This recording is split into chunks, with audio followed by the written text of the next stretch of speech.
तो देखिए, भले ही नारी शक्ति वंदन बिल को संसद में गिराकर किस तरह से विपक्ष ने मोदी सरकार की कमजोरी दिखा दी हो, लेकिन अब यही बिल किस तरह से बीजेपी के लिए बंगाल और तमिलनाडु में तुरुक का इक्का बन सकता है।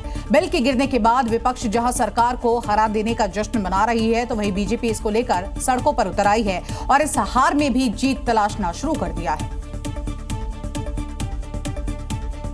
यहाँ तक कि कैबिनेट की बैठक में पीएम मोदी इसे लेकर बेहद गुस्से में नजर आए और विपक्ष खासकर कांग्रेस को अंजाम भुगतने की हिदायत भी दी। अब जहाँ सत्ता पक्ष इसे विपक्ष का महिला विरोध बताकर उसे घेर रहा है, तो वहीं कांग्रेस इसे सरकार की साजिश बताने में जुटी है। कांग्रेस पार्टी और उनके कुछ साथियों को महिलाओं का आक्रोश को झेलना पड़ेगा। कांग्रेस पार्टी के ऊपर भी यह काला दाग, महिला विरोधी का जो दाग चिपक गया है, ये कभी खत्म होने वाला नहीं है। जो सरकार की साजिश थी संघीय ढांचे को बदलने की, लोकतंत्र को कमजोर करने की, उसको हराया गया, उसको रोका गया। जाहिर है बीजेपी इस हार के जरिए बंगाल तमिलनाडु में जीत तलाशेगी। बाकी बीजेपी की बाजीगरी तो महिलाएं ही तय करेंगी। पश्चिम बंगाल में सीएम योगी का धुआंधार प्रचार जारी है, तो वहीं बंगाल में योगी ने आज फिर से ताबड़तोड़ रैली करके न सिर्फ बीजेपी को जिताने के लिए समर्थन मांगा है, बल्कि यूपी का उदाहरण देते हुए बताया कि बंगाल में अगर विकास और सनातन का झंडा बुलंद कर सकता है, तो बीजेपी की डबल इंजन सरकार को लाना बेहद जरूरी है। सीएम ने बताया कि 2017 से पहले यूपी में भी माफिया गुंडाराज था, लेकिन अब यूपी का बुलडोजर माफिया पर गरजता है और एक्सप्रेसवे बनाता है। कोई दंगाई कभी दिखता है तो यूपी का बुलडोजर उसकी हड्डी पसली को तोड़ करके एक्सप्रेसवे बना देता है। बंगाल सरकार पर हिंदू और सनातन विरोधी होने के आरोप लगते हैं। कई मौकों पर टीएमसी के नेता सनातन का अपमान भी करते नजर आए हैं। योगी ने कहा, तुष्टीकरण वाली सरकार को एकता से हराया जा सकता है, जैसे यूपी में हराया गया था। वहाँ शुक्रवार के दिन किसी सड़क पर या किसी भी पर्व और त्योहार के दिन सड़क पे नमाज नहीं पढ़ी जाती है। बीजेपी प्रत्याशियों के समर्थन में वोट मांगने पहुंचे योगी ने जनता से ही बंगाल में कमल खिलने वाले नारे लगवा दिए। अंधकार, सूरज, सूरज, कोमल, कोमल।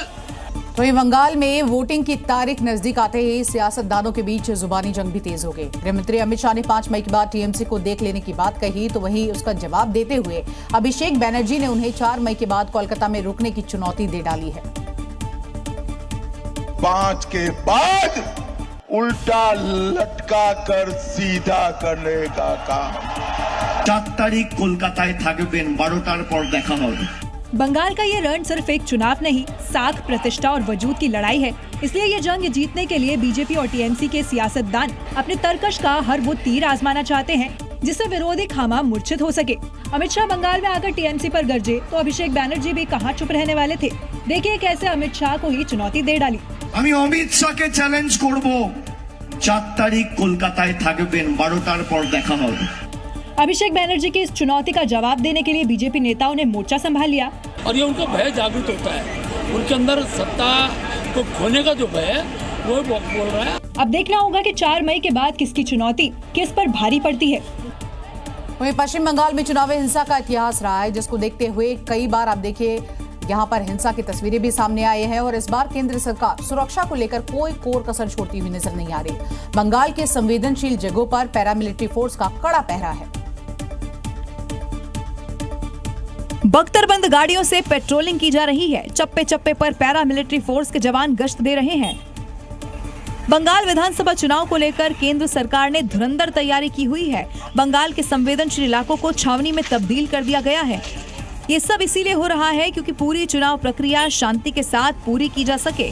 वहीं अगर कोई भी माहौल बिगाड़ने की कोशिश करे या फिर चुनाव के दौरान रक्त चरित्र दिखाए, तो उनका ऑन द स्पॉट इलाज किया जा सके।